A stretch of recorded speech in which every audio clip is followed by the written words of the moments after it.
So Minneapolis park officials say a 27-year-old man died running the City of Lakes half marathon over the weekend. They say that the man collapsed along Bede-Makaska Parkway. Now, emergency responders tried to help him, but race organizers say he did not survive. A cause of death is being investigated. A Minnesota woman is suing Scheels. A lawsuit claims the sports retailer acted irresponsibly in her son's death. According to that lawsuit, the woman's then 19-year-old son went to an Eden Prairie Scheels to look at handguns. When an employee gave him one, he shot himself. The suit aims to hold the company liable because he wasn't 21, the legal age for buying guns in Minnesota. We have not seen a response to the lawsuit from Scheels. We now have a better understanding of the moments that led to that tragic and deadly crash into the Park Tavern patio. Hennepin County attorney says that surveillance video shows that Stephen Bailey hit a parked car. Then they say he sped off in, quote, what appears to be an attempt to flee the scene, and then drove all the way through the full length of the patio without braking. Prosecutors have announced new third-degree murder charges against him. Now, he did blow a .325, which is more than 4 times the legal limit. That crash killed server Christina Folkerts and hospital worker Gabe Harvey last week. This was just outside the St. Louis Park restaurant. 9 other people were hurt, and this morning 2 of them are still in the hospital.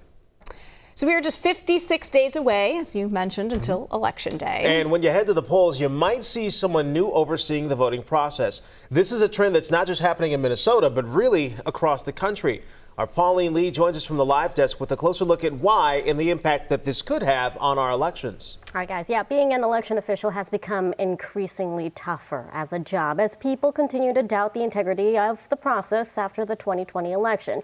Now, the effects of that have caused people to leave the profession, not just here, as we mentioned, in Minnesota, but across the U.S. And when seasoned people leave the job, so can the knowledge and the experience it takes to run a smooth and fair election.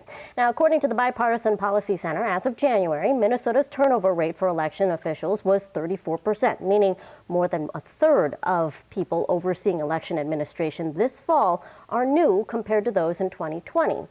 The center also reports Minnesota saw turnover in 30 jurisdictions, which is significant but slower than what some had feared. Michael Stahlberger is an election administrator in Blue Earth County, and he says that he's noticed a shift from 2020 to now. What used to be more of a behind-the-scenes job has now been pushed into the spotlight, and says it's just not how they want to serve their community. Even in our election judges group, the folks that are really truly volunteering from the community to work on a polling place on election day, some of them are even saying, hey, I don't know if I signed up to be berated in the polling place or to have somebody question whether or not I'm doing this according to law or doing this with integrity. And they're just saying, I'm not going to be back for you. Now, during his work with the Minnesota Association of County Officers, Stahlberger compiled a survey of election officials in 2023 and received 27 responses from people in positions like his. So what he discovered was nearly 58% of respondents stated that they or someone affiliated with their office as an election official have been intimidated while doing their official duties. Around 46% said that they had added additional security measures to their polling place or election offices. So what can be done to minimize turnover and reaffirm the integrity of our election process and to keep those people safe? We'll take a closer look at that coming up in about 30 minutes. Because that is the million-dollar question. Questions. All right, Pauline Lee from the live desk. Pauline, thank you.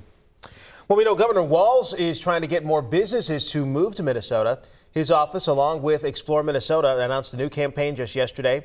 It'll share the stories of some of the state's medical technology and manufacturing companies to show off Minnesota's talent pool and quality of life. That campaign will run nationwide through June, of next year.